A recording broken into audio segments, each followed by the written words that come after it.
Well-written property descriptions in real estate listings can help you attract more potential buyers and hopefully better offers. Hi, it's John, and today I'm going to share with you a simple process for creating property descriptions that attract attention and bring more buyers to your property. Whether you are a real estate agent, you're entering a property into your local multiple listing service, MLS, or you're a homeowner or property owner and you're selling your property for sale by owner and advertising it off the MLS, either way, we think you'll find this useful. Full disclosure, I am a practicing real estate broker. I use this method, and since I have identified myself as a real estate broker as required by the state of California, here is my license information. Before we review a sample property description, let's look at the three considerations that go into putting it together. First consideration is our objectives. The second consideration is our sales strategy or process. And the third is the presentation or format of the completed remarks section. Let's consider our objectives for our real estate advertising in general and for our property description specifically. The most common objectives are to generate leads, schedule showings, and increase our open house traffic, and of course to produce attractive offers. If we reach these objectives, an acceptable offer and a successful sale could be just around the corner. Next, our selling strategy is based on an approach called the AIDA formula. AIDDA. If you watch the first 15 minutes of the classic sales movie Glengarry Glen Ross, you saw it being presented. Let's look at the formula. Attention is attracted to the property by a compelling headline or introduction that buyers relate to.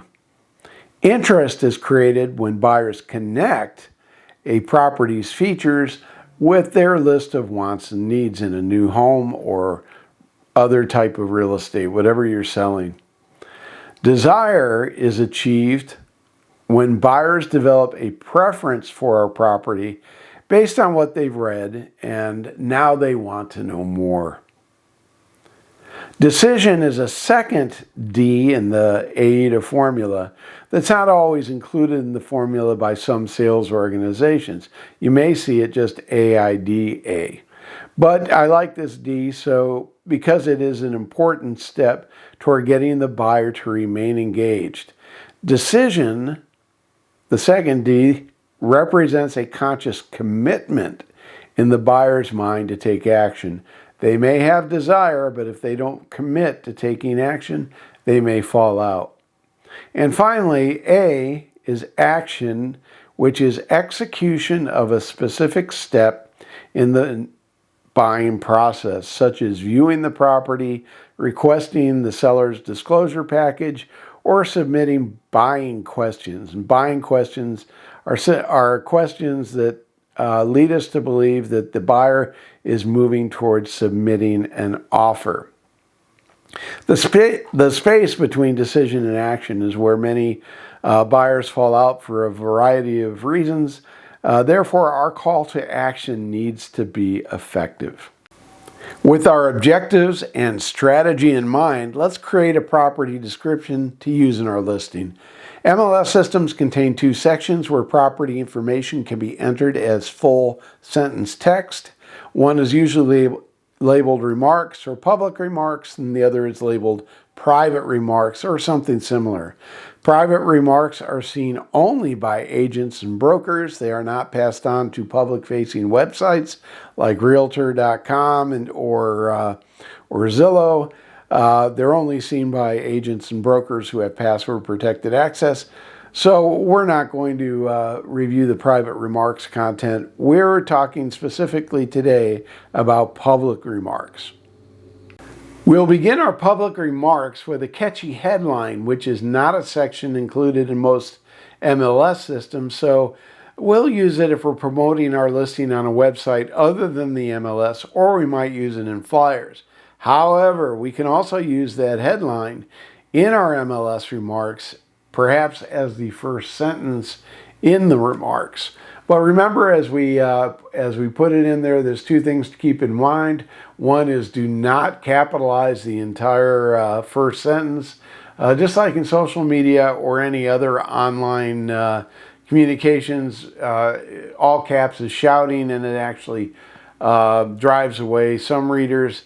And also keep in mind that in the remarks section, we usually do not have line breaks, which you might get normally by just hitting enter. So the information we put in remarks is usually displayed as one continuous paragraph. The introduction is a brief sentence, maybe two, that describes the highlights of the property and keeps the attention of your potential buyers. Next, a quick review of the property's primary features builds interest by checking off boxes on the buyer's list of wants and needs. And these are, of course, things like bedroom, number of bedrooms, number of baths, all that kind of stuff, total square footage. That goes into our primary features section. After our primary features, we'll put a quick review of the property's additional selling points, which will move the buyers to desire the property. Selling points could include unique features of the structure and grounds or benefits of its location. More than 3 selling points could lead to reading fatigue, so keep descriptions crisp and to the point. And after considering how our selling points meet their needs, buyers should want to make a decision to add our property to their viewing list. And at this point, we have reached the decision. We've gone from desire to decision. This is very important that our description makes that transition possible. Finally, our call to action provides a specific next step in the buying process, perhaps a showing. Content of the call to action may be limited by multiple listing service rules. Make sure you understand what can go in the remarks section per MLS rules, and what we put in there should relate to the specific situation of the sale. Most MLS systems assume that buyers are working with an agent and that those agents will schedule viewings, whether at a scheduled time or at an open house. So the process for scheduling and viewing may not be allowed in the public remarks section. MLS systems usually have a separate section where open houses are announced. The complete public remarks section should be brief enough to fit in the viewing window provided by the MLS without having to click on read more. Typical windows hold up to perhaps 1,000 characters and maybe 200 to 300 words. Verify your system limits before posting. Let's build an example of a remark section for a single-family home. The one we'll describe is located nearby where I live up in wine country. We'll start our remark section with a headline. For this home, we'll say it's an estate home in the vineyards, only a short stroll to downtown. Now we're going to integrate that headline a little bit into our introduction, assuming that we are writing this for the MLS. And so we're going to put it on that first sentence, and our introduction will read, single-story estate home, a few short blocks from downtown shops and restaurants, features 4 bedrooms, 2 with an ensuite bath, 2 additional full baths, powder room, large chef's kitchen with pantry, private dining room, game room and wet bar, private office, den, and vineyard views, and 4,200 square feet of living space on a 1-acre lot. We'll add to those basic features a couple things about the house, 3 things actually, that are additional features that a lot of people are going to find attractive.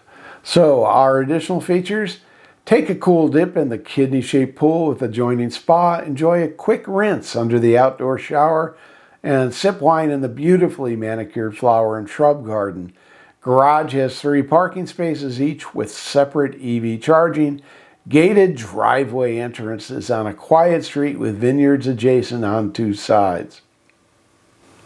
For our call to action, we're going to keep it pretty simple. And again, it's very important that you know your MLS rules about the remarks section, so you don't put anything in here that should be in the private remarks section. So I'm going to use visit this unique luxury home to experience all it has to offer. I'm specifying that I want them to take a visit. Implied, however, is also that they should contact me if they want more information. So if we put it all together, I'm going to show you what it basically looks like. Again, as we talked about in the formatting, usually the remarks section is formatted as one continuous paragraph. In this description, there's about 121 words, 722 characters, including the spaces. It doesn't need to be any longer. We hit the selling points and we'll leave the details to the appropriate sections of the listing. The vast majority of information provided to buyers in a real estate listing is contained in sections where features are identified by check marks on a list, numbers, or one-word entries. All of this information has one purpose, which is to motivate buyers to visit the property and consider making an offer. I hope you found this information interesting. If you have any questions, please leave them in the comments below. I hope you will hit like and subscribe and join us again when we talk more about connecting with your customers and growing your business. See you then.